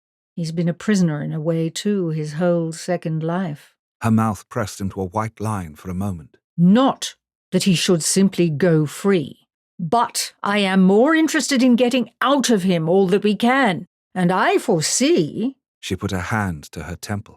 Unfortunately, I foresee that Camorn Losus still has quite a big role to play coming up. Then I will go retrieve him and bring him to House Winter. Fiona, will you be willing to teleport me there? Balthazar asked. Actually, Christian piped in. I think it would be best if I went alone to see Camorn. Silence fell in the room again. A look of panic flashed over Balthazar's face before he quickly smoothed it into a bland expression before saying, Christian, I think that you going alone to visit Camorn will lessen any benefit he will ask from us for teaching me. Christian interrupted. I think Camorn actually wants to teach me, because he'll get to see what a speaker to the dead can really do. Julian agreed, his head nodding along. Exactly. Camorn is many things, but I get the genuine impression that he's a real scholar. Christian explained. When Balthazar opened his mouth to object, Christian quickly added. I'm not saying that he won't try to pull one over on me or something. He will, of course he will. But the initial price for his help will be less. He'll want you to do something foolish for him. Balthazar objected and tightened his hold on Christian's hand. Again, yes, but I'm just talking about this initial meeting. I won't agree to anything until I speak with you. Christian said. But I have to establish some sort of relationship with him if he's going to teach me. Relationship? Balthazar's head thumped back against his chair. When you put it like that, it's even worse. You know that, don't you? I'll go with Christian. Julian stepped forward, but Christian shook his head. You know that I want you by my side in all things, Julian, but it can't be you. He'll ask for something from Damon if you're there, so we can't have that. Julian's head lowered. Damon squeezed the back of Julian's neck. I need you with me, my fledgling, in any case, Damon told him. Then I will go, Elgar stated to the skull. No, you need to keep feeding Elgar, and to rest. I really must do this on my own. Well, with Fiona's help, Christian said to the Wyvern vampire. I am happy to take you to Solus, Christian, but instead of just thinking of me as a ride, She smiled, clearly not offended by this. I can also help you with Camorn. While I know little about his romantic side, I know his ruthless one. I think that would be wise, Christian, to have Fiona with you. Asius said with a nod of his head. All right then, it's settled. Christian went to move around the desk to Fiona, but Balthazar caught his arm. Don't agree to anything until you speak with me. There was no joking in Balthazar's gaze. He was utterly serious now. I won't. I promise. Christian assured him. And Fiona? Balthazar was speaking to her, but still looking at Christian. Please be very careful with Christian, won't you? I'm entrusting you with him. I don't do that lightly. Nothing will happen to Christian while I'm there. Fiona answered with surprising somberness. Christian would have expected a barbed response, as Balthazar was being a little sharp with her, but she treated his request as one of great import. Shall I teleport them both to House Winter? Balthazar nodded. I am not certain if you can get past our defenses. Rajani stated. There is an alleyway beside our property. It is the Hotel du Mont. I know where it is. Fiona answered dryly. Everyone marvels at your having a luxury hotel for human guests on one of your top-secret properties. Rajani's eyes sparkled. Well, we get a steady stream of humans to drink from, and from whose minds we can gather secrets. Only the very wealthy and powerful stay at the Hotel du Mont. And you have your listeners there? Balthazar's eyebrows drew together. Don't tell me the gate to destiny is there too. It is. Rajani gave a rather helpless shrug. The truth is that this city has gates to all of the Everdark cities. She looked over at Damon inquiringly. I assume that one of the few gates to Nightvallen is here? When he nodded in response, she said, It makes sense that the other immortals would want to make sure their gates were near Nightvallen's. Though really how your parents, Julian, found it before any of us. She let the sentence hang, looking at Julian with expectancy. I think it was meant to be found by them, Julian said. He had answered Rajani, but was looking at Seer with a small frown on his lips. Seer sat perfectly still in her chair. Was the death of Julian's parents necessary for Julian to wake Damon? It wasn't like Seer could have prevented their deaths. Even if she could, she had been locked away in solace. But Christian wondered if the thing that had marked his friend with scars that might never fade had been necessary for all of this to happen. Seer had made terrible sacrifices for this future, so it wasn't as if she had spared herself. What burdens she must bear, though, knowing so much of what is to come, things that cannot be changed, things that shouldn't be. It must separate her just like Balthazar's abilities to hear every base thought we all have. Christian realized. Christian leaned down and kissed Balthazar's right temple, squeezed his hand, and only when his master reluctantly released him did he go over to Fiona. Everything will be all right, Christian said. Yet even as those words left his mouth, he wished he hadn't said them. Because considering all the craziness recently, there was no guarantee that something crazy wouldn't happen. In fact, it was more likely. Balthazar gave him a tight smile. Go, but come back swiftly. I will meet you at the Hotel du Monde. Christian nodded. Fiona laced the fingers of their nearest hands together, and the world slid sideways. Christian had that sickening lurch in his stomach when they landed in the dungeon of the Spire. Caemorn was seated in the center of the cell, sitting cross-legged, eyes shut, hands palm up on his knees. He was meditating. I see that you've gotten quite a bit better at teleporting. Or did you just hide the full extent of your abilities, Fiona? Caemorn asked dryly as his eyelids slowly opened. You never wanted me to teleport when I was in Solus. Fiona pointed out just as dryly. So how would you know what my abilities were or are? You were hiding your light under a bushel, to be sure. Caemorn gracefully rose to his feet and came to the front of the cell. But you're not here for small talk. What can I do for you, Christian? It had seemed such a good idea to come here when he was speaking of it in the cozy confines of Balthazar's office with Balthazar and Damon right there, not to mention the other powerful vampires that had been in attendance. Now it was just him and Fiona. Knowing that she could teleport them away had some value, but not as much as he'd hoped. Christian, though, stepped towards Caemorn so that they were directly facing one another. He was out of arm's reach, however. I want to be able to find certain spirits by listening for their thoughts. Christian told him. Caemorn's silver eyes fixed on his face and did not blink. But then a flash of amusement crossed his cold, aristocratic features. Ah, you want to locate the Harrows rather than locate Callie himself. You think he's secreted the gems somewhere he is not? Christian didn't answer. He was listening to Caemorn's mind to see if there was any awareness there that Callie had multiple forms. He felt nothing, but he was hardly an expert at this. Caemorn's brows came together. But that hardly makes sense. Callie needs them nearby so he can crush them if Damon gets too close. Can you teach him how to do this or not, Caemorn? Fiona asked sharply. What he intends to do with it hardly concerns you. Can it be done? Christian asked. It can, though I think it has only been done to actually speak to the dead. Normally a spirit can come to you, but in this case, I suppose there could be a way to locate those thoughts. Caemorn pursed his lips. Yes, I think it can be done. So, how do I do this? Christian already knew that Caemorn wouldn't simply tell him, but he wasn't prepared for what Caemorn did say. A chilly smile crossed Caemorn's lips. It's not so much the how as the where. Let me guess. You can only teach him this out of this cage. Fiona shook her head. The beads in her hair clicked. Yes, I know. It sounds like a very poorly disguised plot for me to escape.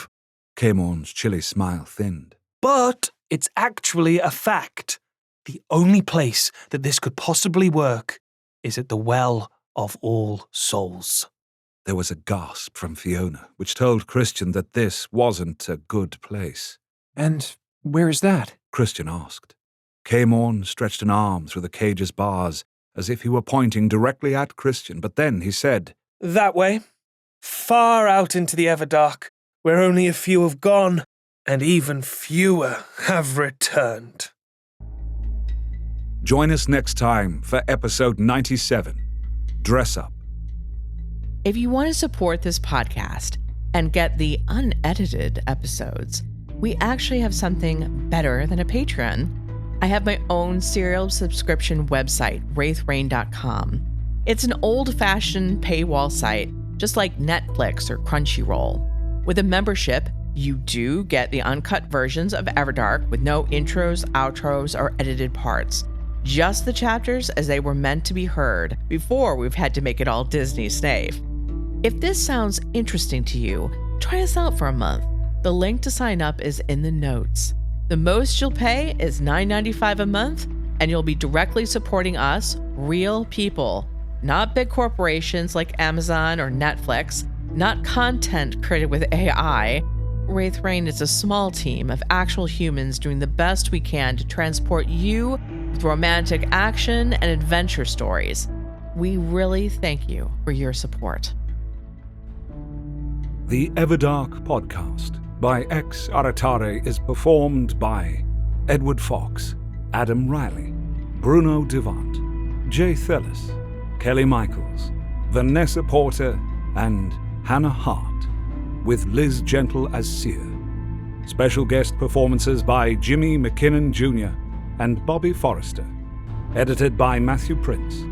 Continuity by Adriel Wiggins. Everdark is produced by Wraith Rain Publishing in association with Her Grace Reed Studios. Copyright 2022 by Wraith Rain Publishing.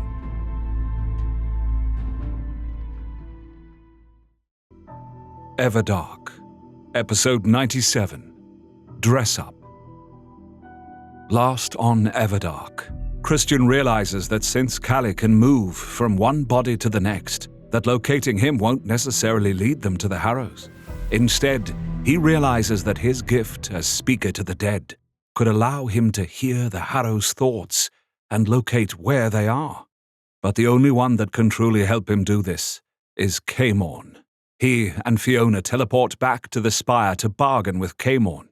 The Callie vampire agrees to help, but he claims that they must let him out of his cell and they need to go deep into the Everdark, to the Well of All Souls, where few have ever gone, and fewer have returned. Julian shifted restlessly as Rajani and the other members of House Winter speculated on who they believed Kali inhabited.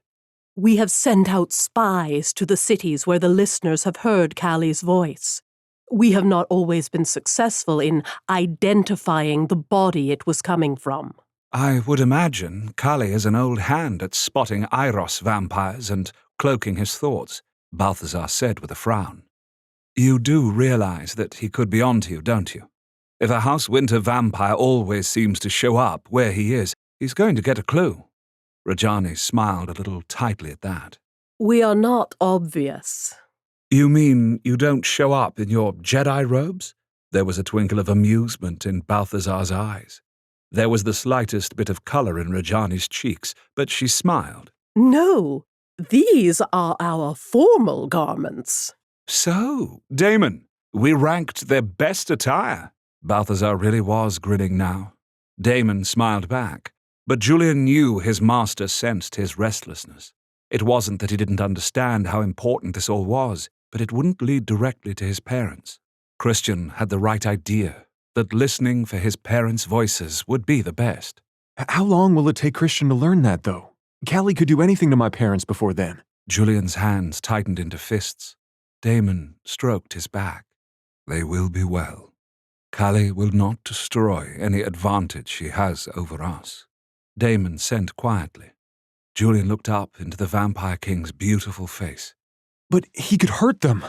No, Damon said with a shake of his head. Callie might have little regard for life and death of those around him, but he is no sadist. There is no reason for him to hurt them at this time. At this time? Julian dug his fingernails into his palms. If he figures out what we're doing, then... You must not let your mind travel these paths. It is unproductive, and it gives Callie power over you he does not deserve. Damon counseled. As the Vampire King spoke, he continued to soothe Julian with gentle touches. Julian was aware of each and every one of them. He was surprised at how important it was to him, even though they could speak without moving their lips, to have Damon touch him. He'd never wanted his lovers in the past to be so close. Another part of being a fledgling? Julian wondered. You fear what a fledgling wants is unnatural. Damon lifted an eyebrow. It makes me feel animalistic. Julian admitted with a shrug. And humans are not animals? The lilt of amusement in Damon's voice was more than evident. Humans seem to spend a lot of time denying what they are. We're complicated that way. Julian smiled. Unnecessarily so. Damon grinned. If you're going to rule over humanity, you have to understand our complexities, our foibles, our stupidities, all of that. Julian reminded him. You are right, Damon answered with a nod. I wish to learn some more about humans. I want you to take me someplace where I might be schooled some more in them. Julian bit his lower lip. He'd taken Damon to a bunch of bars already, so it would seem redundant to bring him to another. Taking him to a restaurant seemed foolish, as neither of them needed to eat human food in any event. Besides, if it was just them at a table together, Damon wouldn't be interacting with anyone but him and the waiter. Go to the movies? He tried to imagine Damon watching men and women in spandex fight another with fake superpowers. Damon might wonder where these challenging humans were, and then be disappointed to find out they didn't exist. It was too warm for ice skating. Bowling? That could be fun. He imagined that Damon would bowl a perfect game. But again, while they might interact with the guy or gal who rented them the shoes or the bartender, they wouldn't be truly getting to know people like Damon had asked. Just then, he focused back in on the conversation. We suspect that the mayor may have had contact with Callie. One of our people is headed to a gala at the museum tonight where— That's perfect! Julian practically shouted. His cheeks colored when everyone stared at him in confusion. He looked at Balthazar. We should go to that gala. Damon, you'd love to go to a gala, wouldn't you? Would I? A smile twitched at the Vampire King's lips. Okay, so they are stuffy with lots of rich and powerful people who are donating to a good cause, but somehow are just there to be seen as important. Julian admitted. My parents used to be invited to them all the time. Television personalities, you know. Politicians are sort of like ugly actors. It is true, Rajani admitted with a smile. Though if they were too good-looking, people might not take them seriously. Double-edged sword. Julian grinned. I used to hate these things when I was a kid. My mom thought it was cute to put a bow tie on me, and what are you smiling at, Balthazar? Imagining how cute you must have been in a bow tie, that's all. Balthazar chuckled. Yeah, well, you're not getting me in one again. Julian scrubbed the back of his neck. Anyways, Damon and I should go to the gala. It's not like we need tickets. We can just make them think we're invited. I think we actually are invited. Arceus was frowning. I haven't been looking at the social calendar due to all the excitement. After all that bowing and scraping, which you despise as much as me, I might add, Julian, Balthazar said, you want to go to a gala full of those odious... Damon needs to meet more humans. He should definitely meet politicians. Julian pointed out. We can also scan the minds of the attendees for links to Cali. That could be useful, but I think you have another reason for wanting to go. Arceus smiled. I get to move and do something. Besides, I love the museum, and it'll be nice to tour the exhibits after dark. Julian said with a shrug. And it will keep your mind off other things, Damon said with a squeeze of his shoulder. It will. And I'm looking forward to seeing how you do with more people. Julian admitted. He wanted to enjoy this time with Damon without feeling heavy with guilt about his parents. This was, at least, doing something towards the cause. I believe this would be a good idea, Iros, Damon said. I am eager to meet these local leaders. You won't be after you meet them, Balthazar quipped. But Julian is right. You need to see your possible allies, or enemies. They would hardly qualify as enemies. They would just be the ignorant, Damon responded as he drew himself up. Right. You are king. Balthazar chuckled at that as well. I thought the idea was we wanted to keep a low profile from where Cali might be. Arceus pointed out. Kali will not know we are looking for them, if they are even there tonight, Damon explained. While Kali is suspicious, they are arrogant. They believe themselves smarter than everyone else. My hope is that they will want to see me. Rajani's brow furrowed as she clearly intuited something in Damon's tone. You do not believe they would want to see you out of hatred, but love. Kali is angry with me because I abandoned them. It's a hate of another color. Damon shrugged. Julian knew that he was not so sanguine about what Kali had done. Damon was actually furious, but he was compartmentalizing his feelings. The Vampire King was used to waiting like a spider in his web for things to align. I suppose it all makes sense. While we go to House Winter to await Fiona, Christian, and Caemorn, you get to go drink champagne and eat appetizers with all the utterly boring and vapid. Yet Balthazar's expression showed he would rather like to be going with them. Seer, would you like to go as well? Julian asked, but she waved him off. No, my dear. I'm not quite ready for prime time. You know that you can't go in those clothes, don't you? Balthazar pointed out. A little smile played over his lips. In fact, I think you may have to wear a bow tie again, Julian. It is a black tie event after all. Julian's mouth compressed for a moment, but then he imagined Damon in a tuxedo. Then he frowned. At this time of night, there was no way they could get such clothes tonight. We didn't have any tuxedos made when we got measured, Julian began, but Balthazar was looking at him with barely concealed amusement. You are joking, dear prince. You think I wouldn't have had formal wear made for you? I'm taking it that you did? Julian asked. I did, Balthazar pronounced. I guess that's good then. Julian made that sound too much like a question for Balthazar's taste, evidently, because he narrowed his eyes suspiciously at Julian. A man who didn't like a tux was suspect. Wait a minute. That's why you're annoyed. I'm what now? Balthazar's expression was all innocence. You're not necessarily keen on the people at this gala, but you like dressing up. Julian crowed. Balthazar's expression was strangely bland. I don't know what you mean. You're right. He's a peacock. Arceus grinned. Balthazar sat upright in his chair, practically quivering. Just because people in this day and age are casual to the extreme, that does not mean those of us who enjoy. Frilly cuffs? Julian guessed. Another narrow-eyed stare. more formal. Boots and tights? Julian teased. Attire does not make one. Waistcoats and pocket watches? Julian's face hurt from smiling this hard. Strange, Balthazar finished. Not in the least. Arceus smoothed his hands down his very stately, formal robes. Balthazar pinched the top of his nose.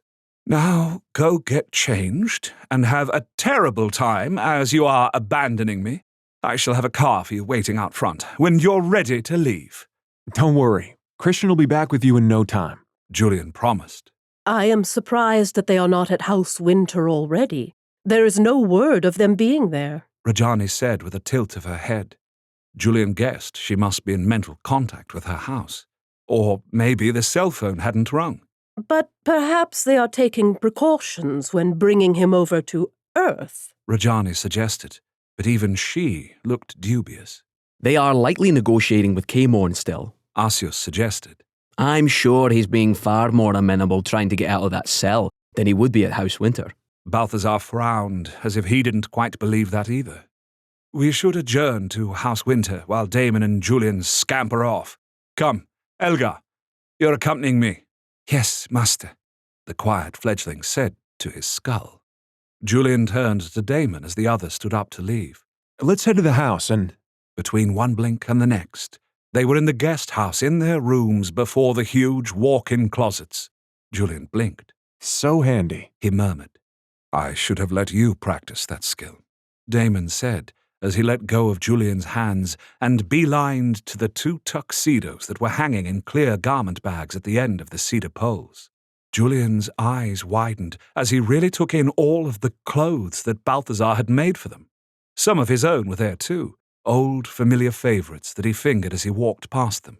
He dressed practically, because of his profession, but almost every piece of clothing that had survived one of his and Christian's adventures had a story to go along with it. Tell me one of them, Damon suggested as he opened the garment bags. Okay. Julian grinned, happy to talk about his adventures with Damon, and even a little more excited to have some with Christian and Damon next time. And Balthazar and Elgar, too. Hell, I bet Arceus and Fiona would be down as well. Though Balthazar seems the type to sit back in fully clean clothes and supervise our adventures from afar. Julian laid a hand on top of a faded green t-shirt that was neatly folded in one of the glass-topped drawers. This one I wore in France. Christian and I had heard of this cult outside of this small French village in the countryside who worshipped something in the woods that had horns and no eyes. Julian told him, quickly warming up to his story. We arrived in this town and immediately knew that something was up. The people were not exactly hostile to us, even though we spoke terrible French and were Americans and had cameras. No, nothing to do with that. Well, maybe the cameras they had a problem with. They just didn't like outsiders, and that meant anyone who wasn't a citizen of that town. Really? What were they hiding? Damon asked as he laid out the various pieces of the tailored tuxedo and examined the craftsmanship.